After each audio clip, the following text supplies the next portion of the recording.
Okay, so we're diving into the story of Tesla's Cybertruck. But not just any Cybertruck story. This one involves navigating the, shall we say, interesting world of European pedestrian safety regulations. It's a story that really highlights this clash, between futuristic car design and some very real-world safety concerns. Right, and our source material today is this article, it's called, and this is a mouthful. A rubberized Cybertruck is plowing through European pedestrian safety rules. Actually, right. Well, it definitely got our attention.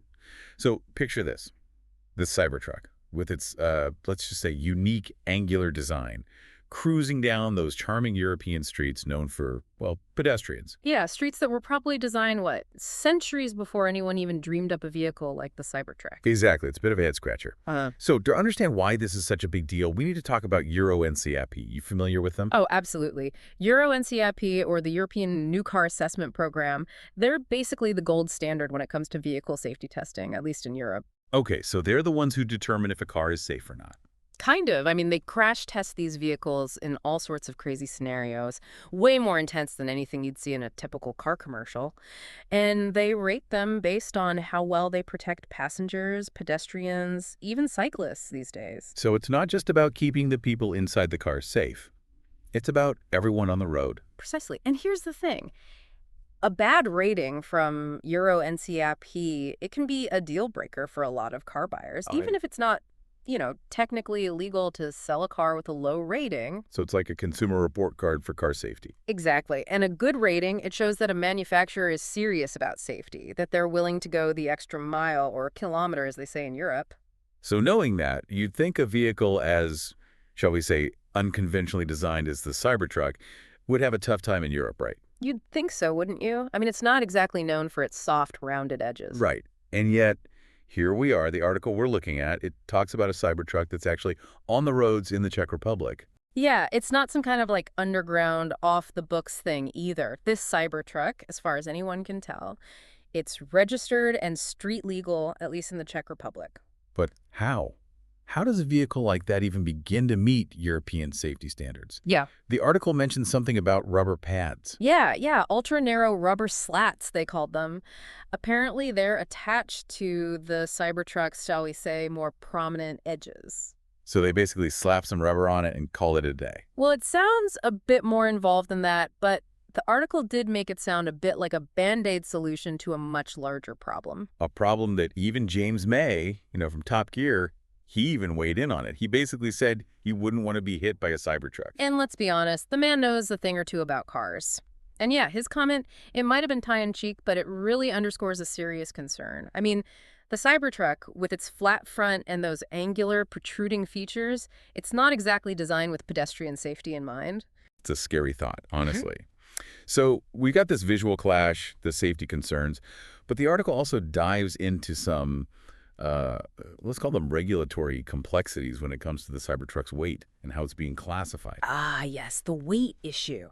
This is where things get interesting. See, the EU has these weight restrictions for what they consider light-duty vehicles, and there's some speculation that the Cybertruck, with its battery and all that, it might actually fall into a heavier class. So are they saying Tesla might be trying to classify it as a lighter vehicle to avoid stricter regulations? That's the implication, yes. And then on top of that, there's this whole other thing about something called individual vehicle approval. Individual vehicle approval, what's that? It's basically a loophole, right? It allows for less stringent scrutiny compared to the usual EU-type approval process, which is much more rigorous.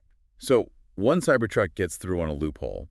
What happens when, well, if more Cybertrucks start showing up, or even other vehicles with, let's just say, questionable safety designs? Could they all just slip through this loophole? Well, that seems to be the million-dollar question. And Matthew Avery, he's the Director of Strategic Development at Euro NCAP, he seems to share that concern. He was quoted in the article, wasn't he? He was. I don't think he spoke specifically about the loophole, but he did express some serious reservations about the Cybertruck's design, particularly the lack of what you'd call energy-absorbing structures and those protruding features. He seems to think they'd be a real hazard to pedestrians in a collision. Yeah, it's like, what happens when an unstoppable force meets, well, a pedestrian? Not good, I'd imagine. No, not good at all. And Avery, he's not some, armchair expert. He knows his stuff. Right. He's seen his fair share of crash tests. He knows what he's talking about.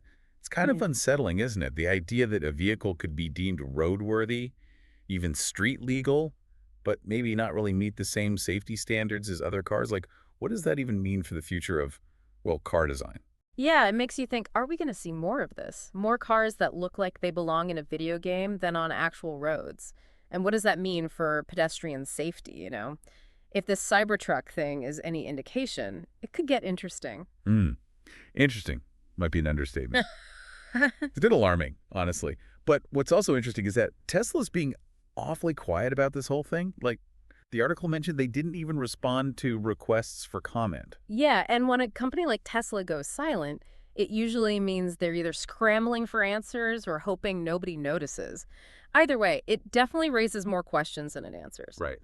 Like, what are they thinking? Exactly. Are they working on a European-friendly Cybertruck? One with, like, rounded edges and a giant foam bumper? Hmm. Or are they, like, betting on finding more loopholes to get these things on the road? Right. And it's not just about Tesla either. What about the Czech Ministry of Transport? Surely they have something to say about this whole thing. Yeah, you'd think they'd be a bit more vocal about a, let's call it unconventional vehicle driving around their country. But the article said they didn't comment either.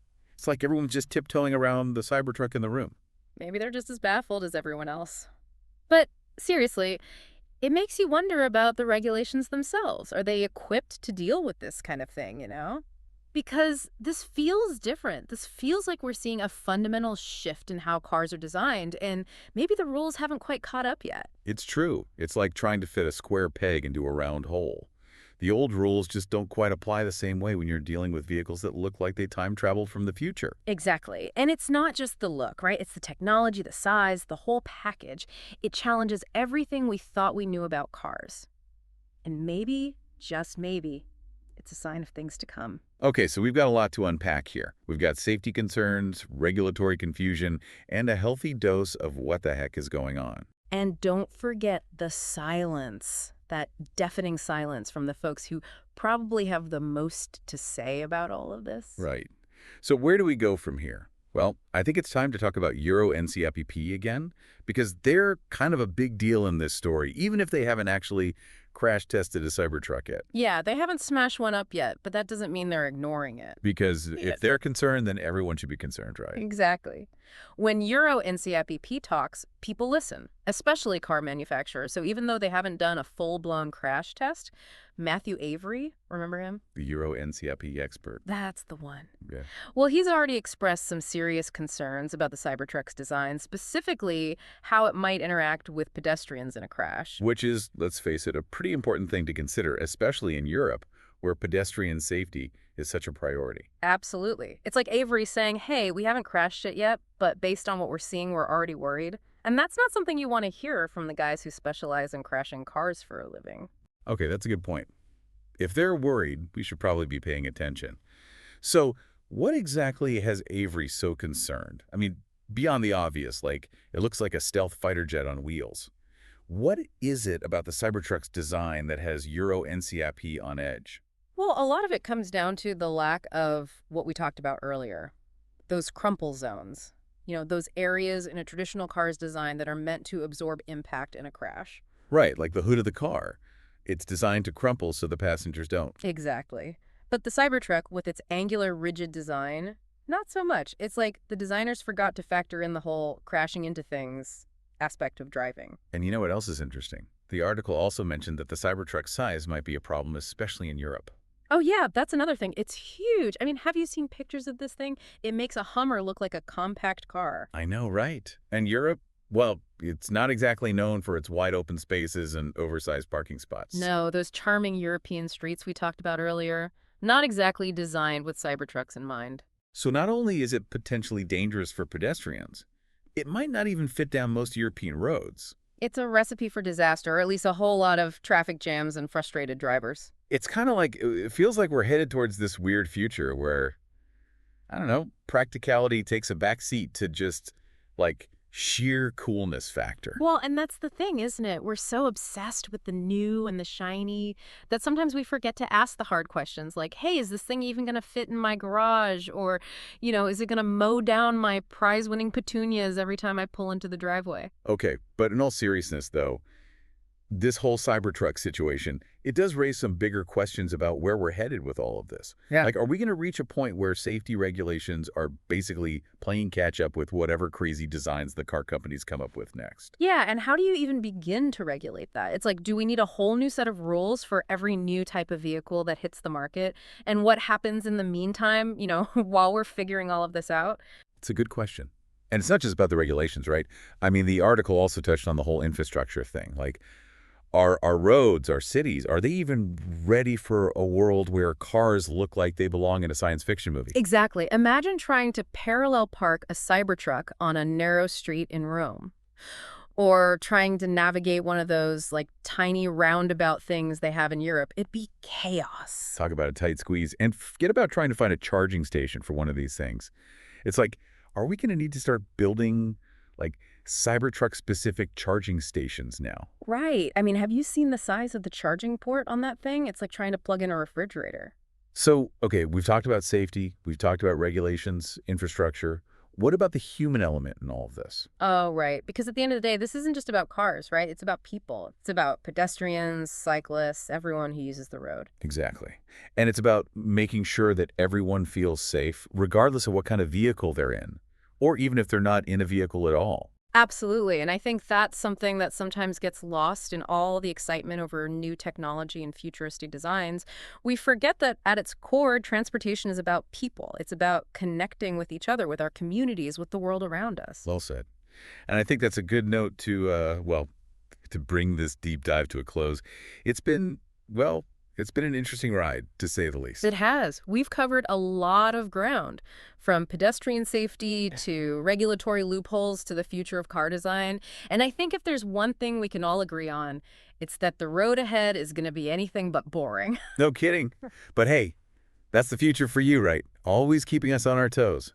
So, to our listeners, thanks for joining us for another deep dive. We'll see you next time for more adventures in the world of emerging technology and the unexpected ways it's shaping our lives. And remember, buckle up, because things are about to get interesting. And maybe invest in a good pair of running shoes, just in case. You never know when you might need to outrun a Cybertruck. Or a refrigerator on wheels. Until next time.